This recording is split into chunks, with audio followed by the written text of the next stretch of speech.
Bonsoir, docteur Bodo. Ce soir, nous vous recevons dans le cadre du média Algaïta Studio. Présentez-vous succinctement. Merci beaucoup, Farid. Merci en tout cas pour l'honneur que tu m'offres pour parler dans ce numéro. Moi, c'est docteur Bachirou Bodo. Je suis enseignant-chercheur à l'université Boukarba de Tillabéri. Je suis agropédologue de formation, activiste climat et fondateur de l'initiative pour l'arbre. Docteur Bodo, vous êtes un scientifique reconnu. Qu'est-ce qui a poussé l'universitaire à quitter ses livres pour fonder une communauté numérique et citoyenne aussi passionnée sur Facebook? Alors, merci beaucoup pour cette bonne question. C'est vrai, quand on est enseignant-chercheur, on est beaucoup plus sur 4 murs en train donc, de dispenser des cours ou au laboratoire pour mener donc, des recherches ou sur le terrain pour mener, on va dire, les travaux scientifiques. Donc, nous, ce qui nous a beaucoup plus orienté, en fait, c'est notre passion d'aller au-delà de ce que nous faisons à l'échelle universitaire, c'est d'être véritablement utile pour la communauté. Parce que nous, depuis notre temps d'enfance, on nous reconnaît par notre utilité communautaire et nous estimons que ce que nous faisons à l'université, c'est très bien, mais nous devons aller au-delà. Aujourd'hui, les universités de la sous-région sont dans le CAMES et le CAMES recommande aux chercheurs, aux enseignants-chercheurs, d'être utiles à leur communauté à travers ce qu'on appelle le service rendu à la communauté.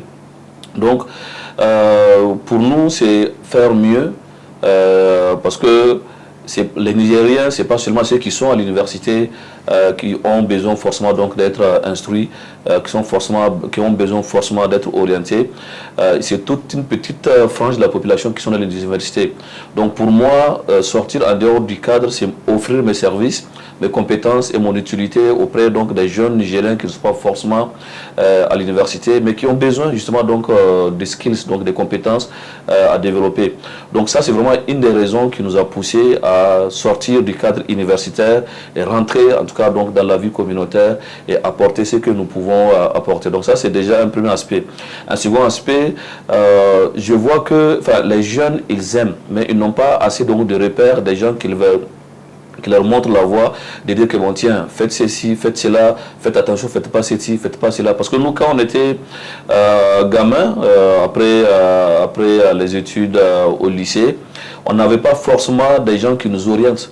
Donc c'est pour cela que beaucoup d'entre nous, aujourd'hui, malgré qu'ils ont le bac, ils avaient fait des choix de filières à l'université qui ne répondent pas, disons, à leurs préoccupations. Et aujourd'hui, ils sont en train d'exercer des métiers qui ne sont pas des métiers de leur passion.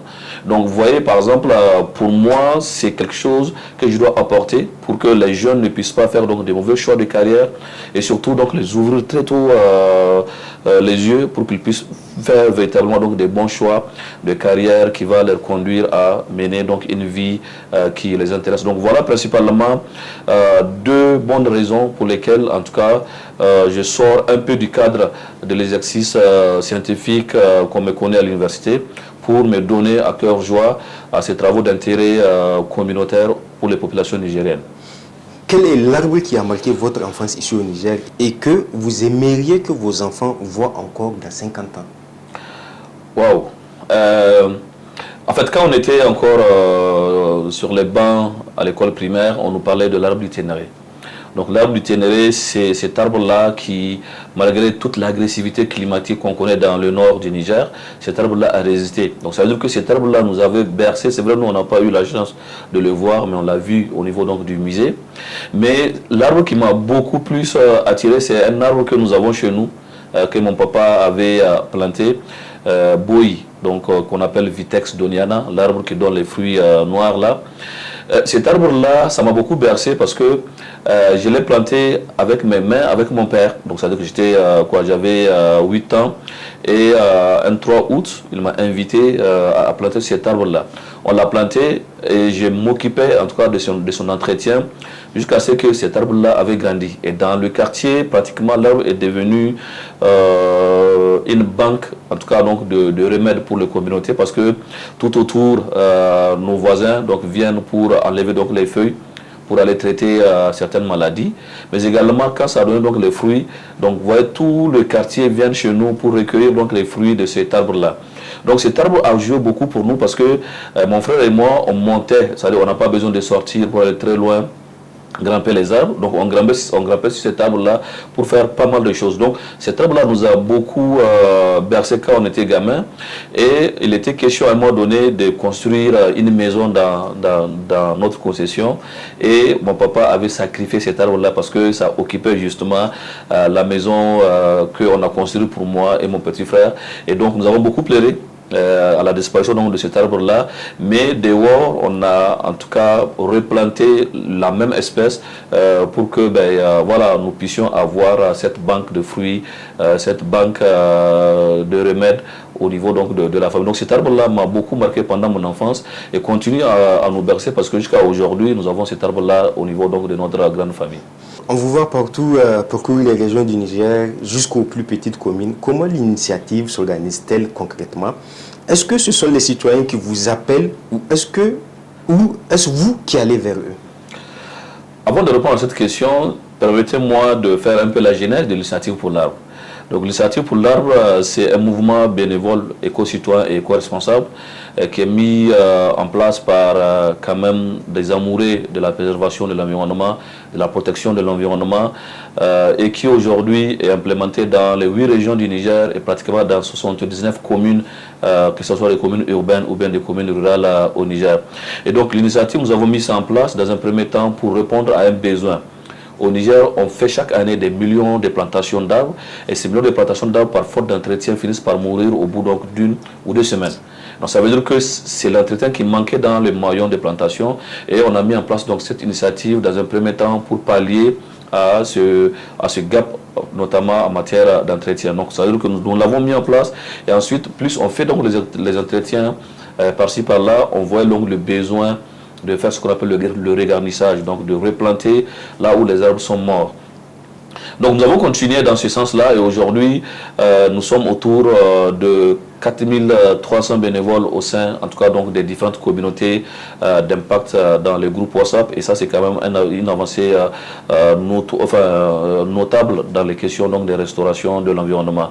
Alors pour revenir véritablement donc à votre question, il fallait dire que vraiment c'est une passion qui nous anime. Donc aujourd'hui les quelques temps libres que j'ai côté extra-professionnel, je le consacre exclusivement aux questions de l'arbre. Parce que pour moi, le Niger, qui est un pays qui est aux 2 tiers désertique, que nous le voulons ou bien nous ne le voulons pas, notre avenir réside dans les arbres. Donc il était question de faire la promotion des arbres partout où besoin y est. Et il se trouve que le besoin c'est partout au Niger. Donc on ne se limite pas seulement à Niamey, on parcourt en tout cas donc, toutes ces localités-là pour donner donc l'amour de l'arbre aux gens, l'amour de la préservation donc de l'environnement. Alors quand nous faisons, les gens ils le voient. Parce que nous, notre force de frappe, c'est le digital. Donc ça veut dire qu'on fait une activité, on le relaie partout sur les réseaux sociaux, souvent même dans les télévisions, pour que les gens puissent voir de quoi il s'agit concrètement. Et donc, aujourd'hui, l'approche avait changé. Ce sont les communautés qui font des demandes manuscrites et qui nous demandent, tiens, Bodo, j'ai vu que vous avez fait une telle activité dans cette zone-là, nous voulons pour nous. Pour le petit exemple, quand vous prenez la cité Sada, donc où il y a des veuves de FDS tuées, ces veuves-là, ils ont vu l'activité sur Facebook. Elles ont fait une demande manuscrite pour demander que nous puissions venir, en tout cas, leur mettre en place, leur faire des plantations. Et on est parti. Et on a quand même tout reverdi. Donc, ça veut dire qu'on a fait un projet qui s'appelle Une veuve, un arbre. Ensuite, c'est 2 arbres. Ensuite, c'est 3 arbres. Et au sein donc, de leur ménage, on le faisait disons, des jardins de cases. Donc, vous voyez, le besoin, c'est eux qui l'ont exprimé. Et à partir du moment où les gens expriment leurs besoins, vous allez voir qu'ils prennent l'engagement d'entretenir. Mais si nous partons dans un premier temps vers eux, on connaît comment sont les gens, ils ne vont pas aller dans l'entretien. Donc, véritablement, nous sommes sur les 2 dimensions. Nous faisons ce qu'on appelle donc le repérage systématique des zones qui ont besoin d'entretien, qui ont besoin de plantation, donc nous-mêmes. Donc, c'est-à-dire qu'on se déambule dans la rue, ou bien quand tu es dans un taxi, tu es dans ta voiture ou bien sur une moto, quand tu vois qu'un espace a besoin de plantation, tu nous écris tout simplement, on vient. Ou bien on attend ce que les communautés font une demande et en ce moment, on part. Par exemple, cette semaine-là, il y a 4 communes qui ont fait une demande. Donc ça veut dire que, par exemple, la commune de Tibri-Douchi, ils ont fait une demande.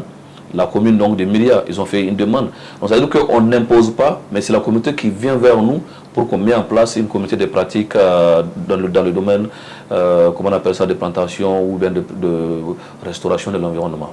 Justement, j'allais vous demander la collaboration avec les mairies.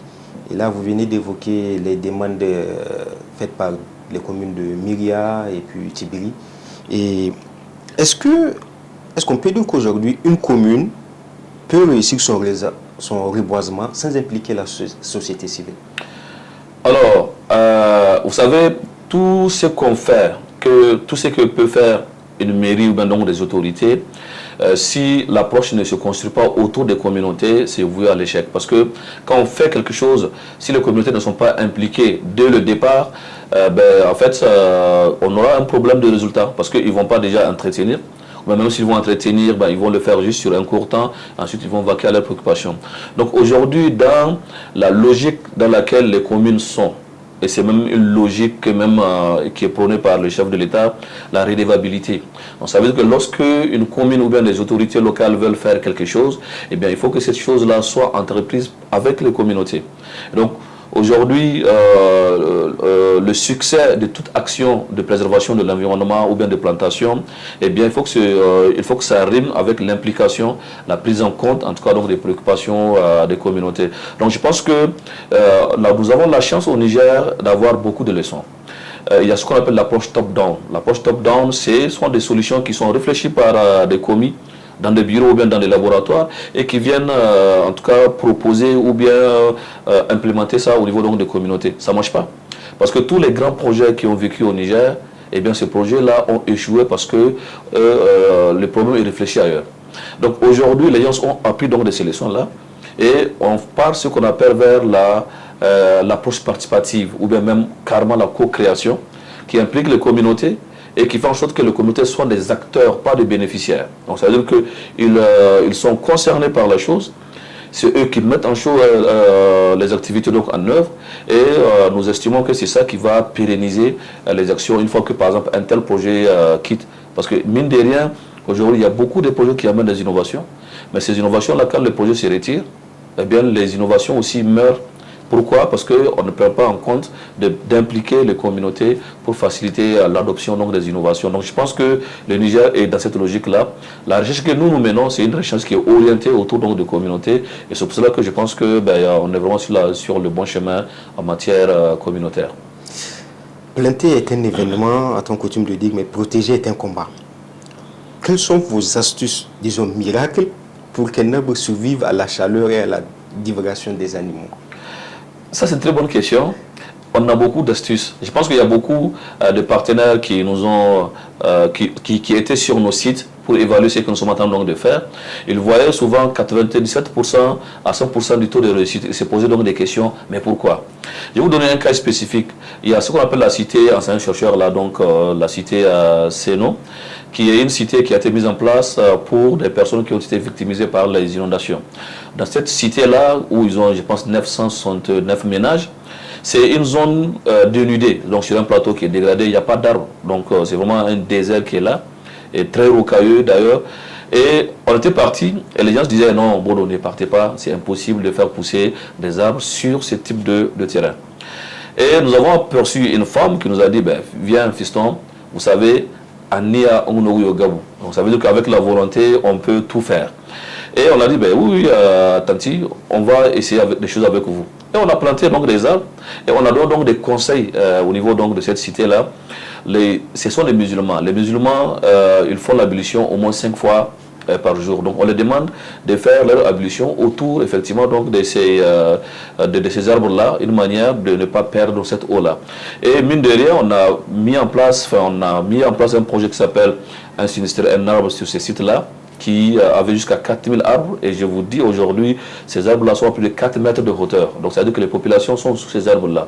Vous voyez, ça c'est déjà une des astuces que nous donnons par rapport à la valorisation, en tout cas donc de ce type d'eau qui est perdue. Il y a encore beaucoup d'astuces, hein, par exemple les questions de faire en sorte que les enfants dans les ménages soient associés à la plantation. Donc quand l'enfant plante lui-même son arbre, et on va lui dire que bon tiens, si tu fais en sorte que cet arbre-là grandit, non seulement tu vas être heureux dans ta vie, je vais te donner donc des bonbons, les enfants aiment.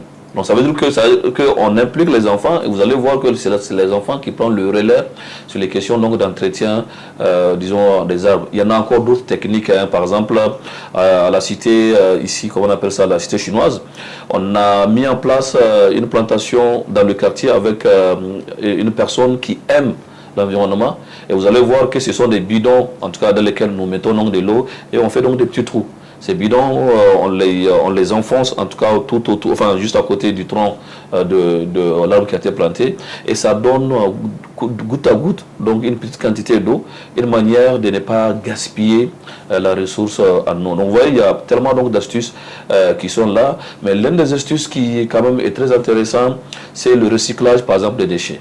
Par exemple, le premier problème, le gros détranglement des plantations au Niger, ce sont les animaux. Donc ça veut dire que tu plantes ton arbre, les animaux du voisin ou bien qui sont même dans un autre quartier vont se promener et vont venir manger donc ton arbre. Et donc là, il y a des moustiquaires partout au Niger, partout au Niger. Et nous, ce que nous faisons, c'est que on prend donc ces moustiquaires-là et on essaie donc de faire des cages de protection. Et donc lorsqu'on a fait donc ces cages de protection, là, vous allez voir que ces arbres-là ne seront pas attaqués par ces animaux et ils vont vite grandir. Donc les astuces sont là, c'est juste qu'il faut de la volonté, en tout cas pour pouvoir y parvenir. Vous venez d'évoquer les moustiquaires. Donc, on va aller dans le côté des déchets. On voit souvent des jeunes plants entourés de déchets.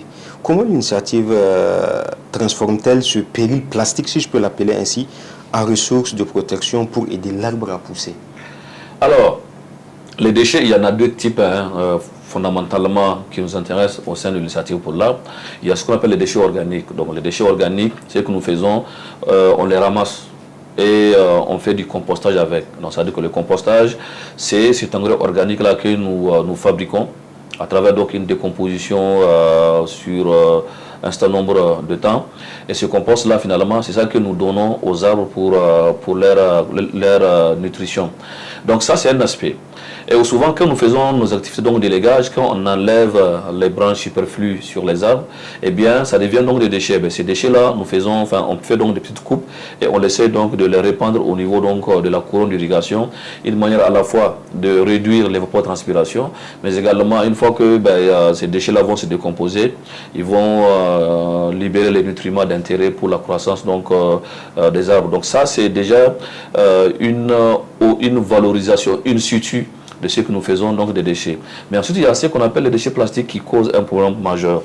Quand nous avons lancé l'initiative pour l'arbre, on avait commencé au niveau de l'esplanade de la grande mosquée de Niamey, où vous allez voir qu'il y en a des déchets plastiques qui ont bouché les tuteurs, comment on appelle ça, les goutteurs d'irrigation, et ça fait en sorte que les arbres ont commencé à agoniser. Donc, parce que l'eau n'arrivait plus. Et il y a beaucoup donc de plastiques qui ont, comment on appelle ça, habiller donc les arbres, et lorsque les arbres sont bien habillés par les plastiques, c'est que ça freine ce qu'on appelle la photosynthèse. Donc ça veut dire que les arbres n'arrivent plus à se développer parce que il y a cet écran que les plastiques là font. Donc ce que nous faisons, déjà on essaie donc d'enlever ces sachets plastiques là et on les enlève dans le dispositif d'irrigation pour permettre à l'eau donc de bien circuler dans les sols pour que donc les racines puissent puiser donc cette eau là. Et ensuite récemment nous avons fait une formation donc des jeunes sur, oui, on a fait une activité donc de salubrité où on a enlevé par exemple les plastiques, qu'est-ce qu'on en fait après? Donc après ce que nous faisons, c'est que on essaie donc de le transformer en pavé. Donc par exemple il y a une semaine de cela, on avait avec l'entreprise GVD et la ville de Niamey essayé donc de faire des pavés à base donc des déchets plastiques. Et là, on vient donc de se doter, en tout cas, donc, de dispositifs nous-mêmes au sein de l'initiative, qui va nous permettre, à chaque fois que nous allons faire des activités de déplastification, aller vers la faisabilité donc, de pavés que nous pouvons mettre au niveau, donc, on va dire, du siège de l'initiative. Donc, il y a pas mal de ces aspects-là. Et aujourd'hui, il y a un autre aspect que je dois dire, c'est que les sachets plastiques nous avons mis en place un programme qui s'appelle le programme de mentorat des enfants éco-héros. Dans ce programme de mentorat des enfants éco-héros, il y a le recyclage donc, des déchets plastiques. C'est-à-dire qu'on donne une seconde vie à ces déchets-là en faisant par exemple des objets d'art, en faisant des sacs, en faisant donc des trousseaux pour les enfants qui partent à l'école. Et quand vous partez au niveau donc, de notre siège, vous allez voir tout un armada d'objets d'art que les enfants eux-mêmes ont conçus à travers ces déchets plastiques-là. Docteur, en parlant d'enfants, comment fait-on pour qu'un enfant de 10 ans se sente responsable de la survie d'un plant de moringa ou de Nîmes, par exemple? Alors, c'est la responsabilisation. Hein. Les enfants, vous savez, quand nous voulons faire un changement, il ne faut pas aller très loin. Il faut vraiment axer ça autour des enfants. Et même la science avait démontré que si vous voulez inoculer un changement, il faut regarder donc les enfants qui tournent autour donc, de 7 ans. Donc, c'est assez facile pour les enfants. Par exemple, dans le cas de l'initiative pour l'arbre, toute action que nous menons, on le mène avec les enfants. Et les enfants, vous allez voir que c'est eux qui amènent donc les pelles. Souvent, ils te prennent les pelles pour faire eux-mêmes les trous. Les enfants sont là pour arroser. Donc, ils ont cette intuition d'apprentissage. Ils ont cette intuition de considérer ce qu'on est en train de faire comme un jeu. Donc, vous allez voir qu'ils vont courir dans tous les sens, apporter donc de l'eau, faire ceci, et ils demandent beaucoup. Quand nous faisons les activités avec les enfants, donc les activités de plantation, en fait, ça se transforme en cours. Ce sont des questions qui ne finissent pas. Pourquoi on fait ceci? Pourquoi on fait cela? Et nous, on a cette joie donc de les répondre parce que ces enfants, ils les mémorisent. Et aujourd'hui, à travers le programme de mentorat des enfants éco-héros, on est à peu près à 330 enfants au Niger où on les a transformés en véritables citoyens pour eux-mêmes, mais également pour être des ambassadeurs du climat pour les générations qui viennent. Donc je pense qu'il ne faut pas faire l'erreur de penser que c'est des enfants, il faut les protéger, il faut les mettre de côté. Non, les enfants, mettez-le dans la danse. Parce qu'aujourd'hui, si aujourd'hui l'environnement souffre au Niger, c'est parce que quelque part, l'éducation environnementale avait failli. Donc nous estimons que c'est vraiment la cheville ouvrière. Si nous voulons que par exemple dans 10 ans, dans 20 ans, le Niger puisse être un pays écologiquement vivable, il faut commencer par les jeunes générations, les enfants en l'occurrence, pour qu'ils ne puissent pas être des citoyens rebelles sur le plan de vue environnement. Vous organisez souvent des thé-débats. Est-ce que le message passe mieux autour d'un verre de thé que dans un amphithéâtre? Alors, les thé-débats que nous organisons, en fait, au niveau donc, du siège de l'initiative, mais également partout sur l'étendue du territoire, de temps en temps, il y a une pause qu'on fait. Donc, ça veut dire que cette pause-là, quand on l'a faite, on amène un sujet précis sur les questions de préservation de l'environnement. Et vous allez voir que les acteurs qui souvent ne participent pas aux plantations, ils vont venir produire donc, des idées. Donc, ça veut dire qu'on échange, parce que quand on est à la FADA, donc ça veut dire qu'on est directement dans la communauté et on touche en tout cas un public beaucoup plus large. Au niveau donc, des amphithéâtres, c'est autre chose. Parce que les étudiants, quand ils partent dans les amphithéâtres, ils ont déjà une idée de ce à quoi ils s'attendent. Donc ça veut dire que moi, je suis un étudiant en licence, par exemple, environnement. Je connais déjà mon curricula. Je connais déjà les matières qui sont enseignées. Alors que sur le terrain, c'est autre chose. Donc ça veut dire que sur le terrain, il y a cette manière, cette ouverture d'esprit qui est là. Il y a forcément souvent des questions qui ne sont pas traitées, par exemple, en classe, mais qui sont directement traitées au niveau donc, des FADA. Donc je pense que c'est une complémentarité. Vous savez, il y en a 2 types ou 3 types d'écoles dans la vie. La première école qu'on a, c'est l'école de la famille. Donc c'est-à-dire qu'on est dans un ménage. Dans ce ménage-là, on apprend donc des valeurs pour vivre dans la société.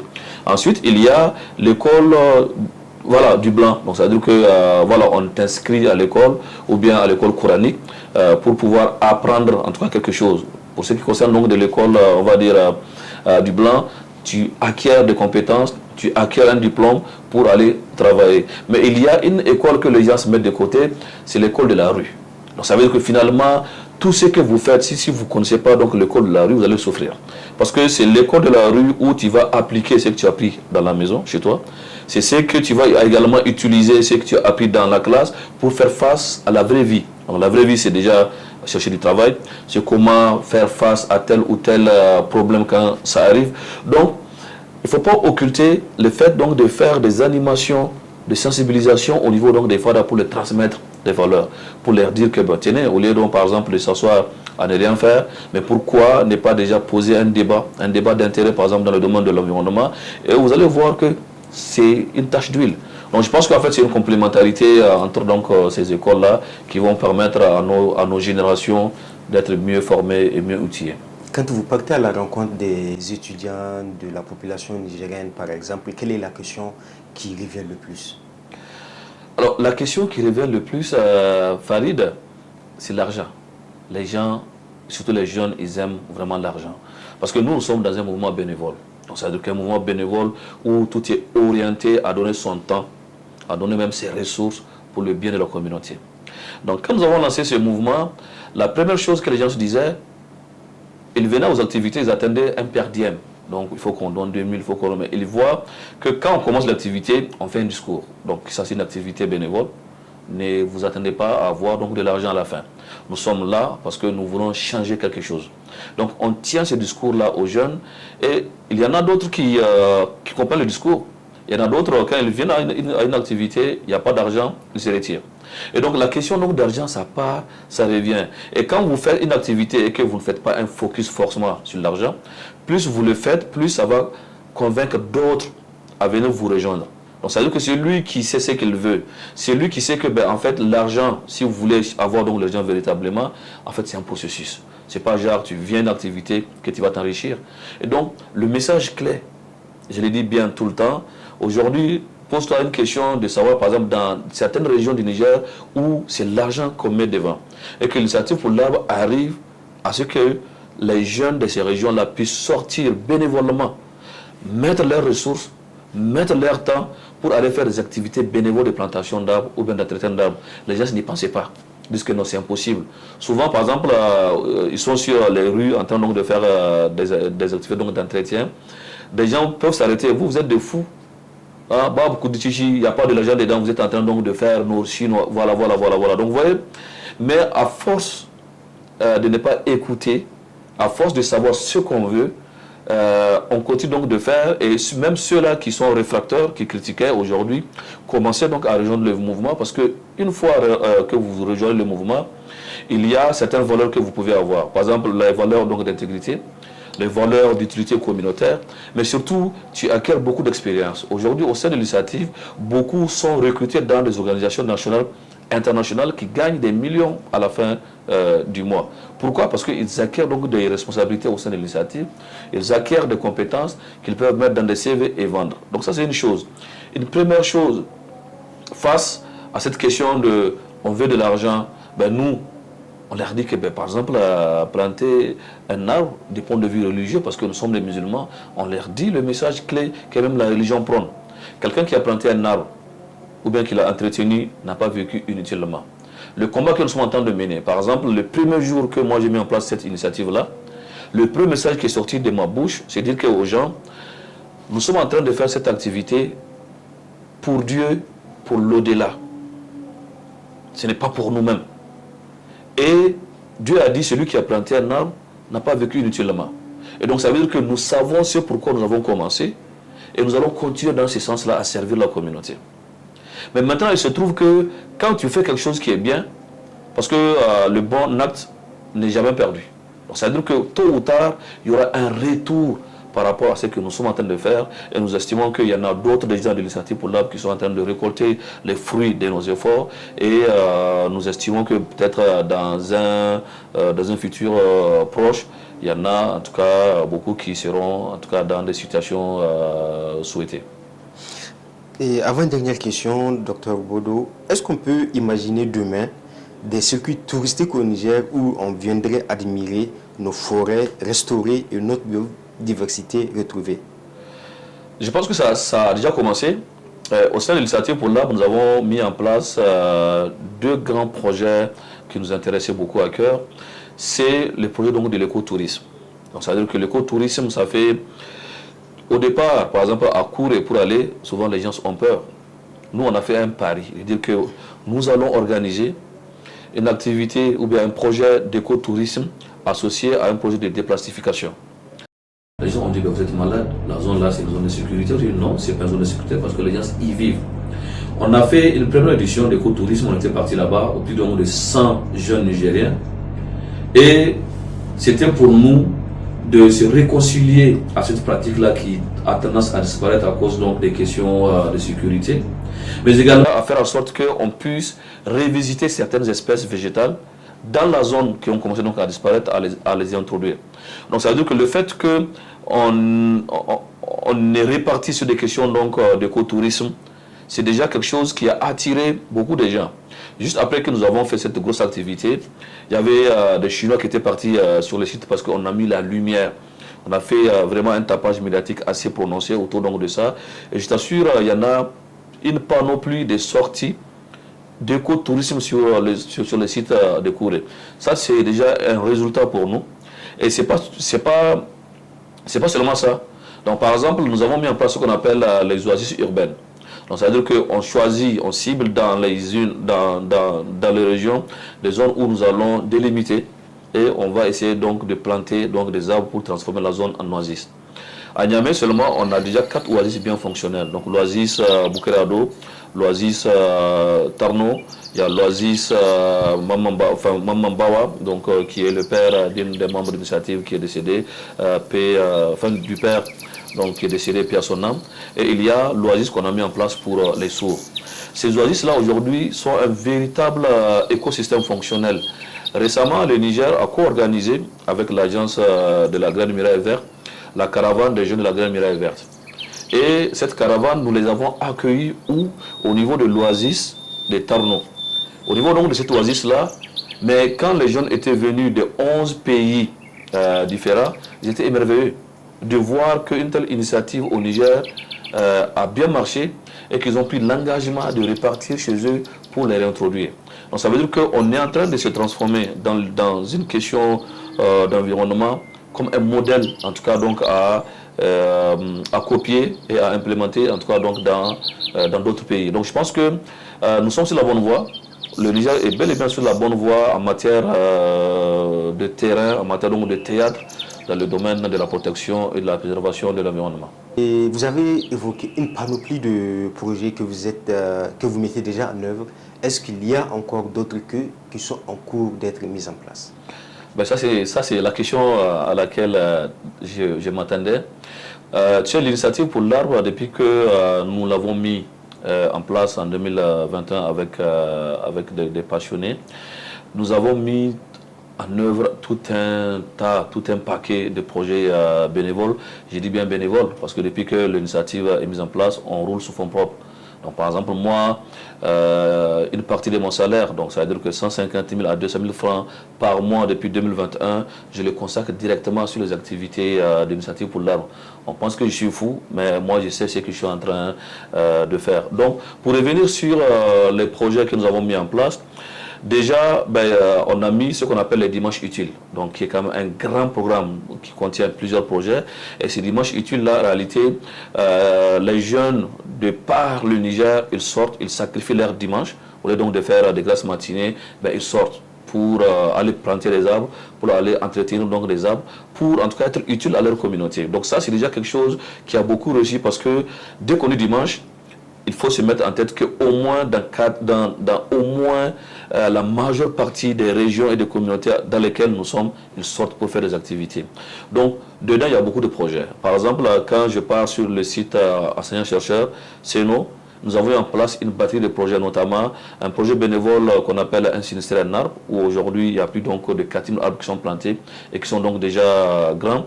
Il y a ce qu'on appelle les ménages sinistrés, les foyers améliorés. Donc ça veut dire qu'on a mis en place des foyers améliorés au sein donc de quelques ménages cibles pour que ces ménages-là puissent utiliser justement très peu de bois pour la cuisson.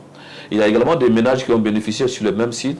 Par exemple, un ménage sinistré, un gérant de cases agroécologiques, parce que nous sommes de la promotion d'agroécologie et les ménages, on les a dotés donc d'un petit jardin potager qui les permettent de produire eux-mêmes leurs denrées alimentaires, en tout cas de manière ponctuelle et souvenir en tout cas donc à des besoins alimentaires.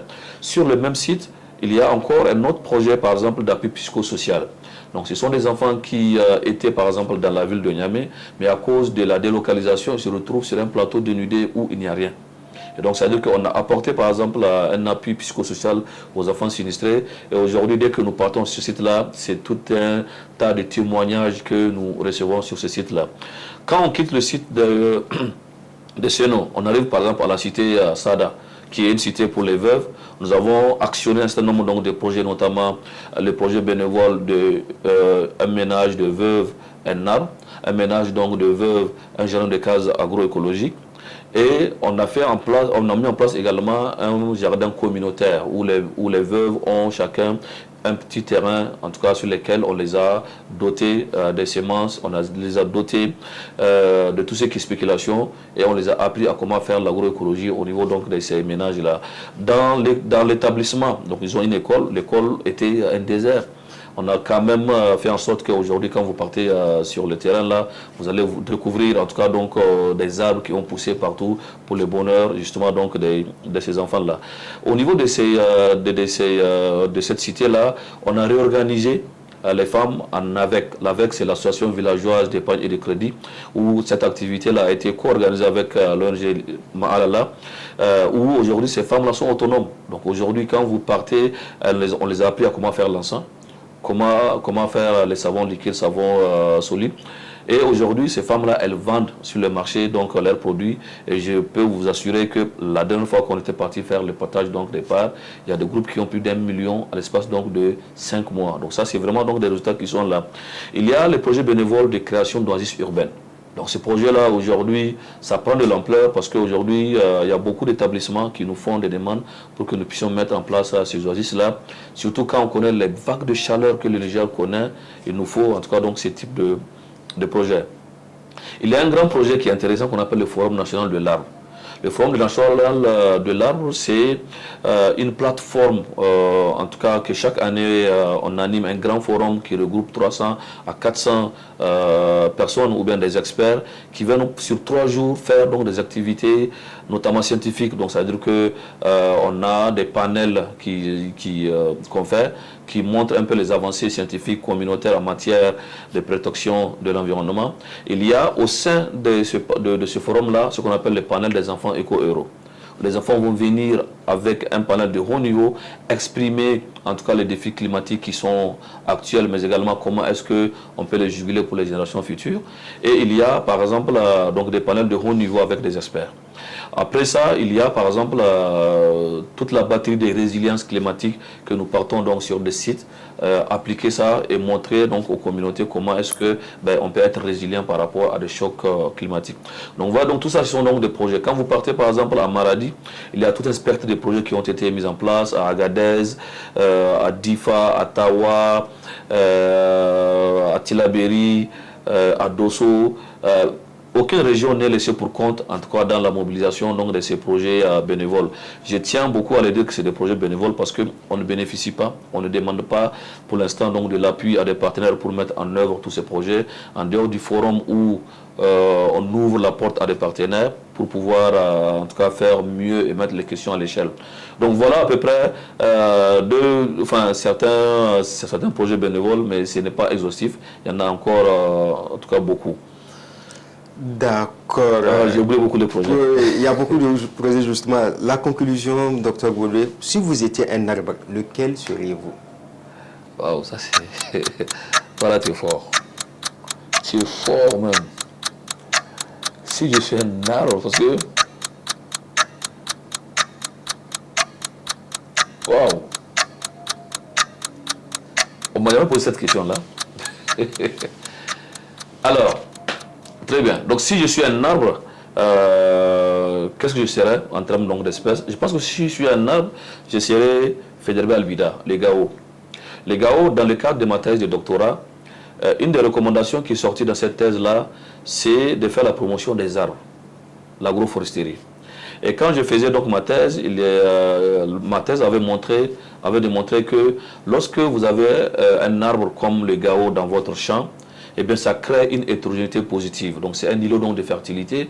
Et vous allez remarquer quand vous partez en saison de pluie, autour du tronc, autour donc, du houppier, ou bien sous les houppiers du GAO, vous avez des rendements spectaculaires. Donc, ça veut dire que les plus grands, les meilleurs rendements agricoles sont obtenus sous les GAO, dans un premier temps. Mais également, cette espèce a cette faculté de perdre ses feuilles pendant la saison de pluie pour ne pas rentrer en compétition, que ce soit hydrique mais également alimentaire avec les cultures. Donc pour moi, cet arbre-là est très intelligent. C'est un arbre hyper intelligent dont nous devons copier. Donc ça veut dire qu'on le copie, pourquoi? Parce qu'on ne se met pas en compétition inutile pour les plus faibles. Parce que quand tu as donc des cultures annuelles qui ont juste 3 mois, ben, il réduit sa compétition et il fait en sorte que tout ce qui est matière organique accumulée tout autour donc, de sa canopée puisse être décomposé, se minéraliser et retourner dans les sols pour le bonheur donc, des cultures. Donc je pense que je serai justement un GAO au Niger. Enfin, docteur, un message de 20 secondes pour celui qui pense qu'un seul arbre ne changera rien au climat du Niger. Un message donc de 20 secondes. Alors, le premier conseil qu'on donne, ne plantez pas des arbres si vous savez que vous n'allez pas l'entretenir. Donc ça c'est le premier conseil que je donne aux gens. Mais le second, c'est que planter un arbre, un seul arbre va être très intéressant pour modifier par exemple l'environnement local, mais également offrir ce qu'on appelle les services écosystémiques. Quand on parle de services écosystémiques, c'est tout un paquet d'options que les arbres offrent. Donc ne faites pas l'erreur de penser qu'un seul arbre est insuffisant. Un seul arbre a la capacité de mettre tout le monde, en tout cas dans de bonnes conditions, et n'hésitez pas du tout à faire la promotion de ces arbres. Merci beaucoup, docteur Boto. Nous sommes au thème de notre entretien. Merci beaucoup Algeta Studio pour l'honneur que vous nous offrez pour parler d'une question qui nous passionne beaucoup. Merci.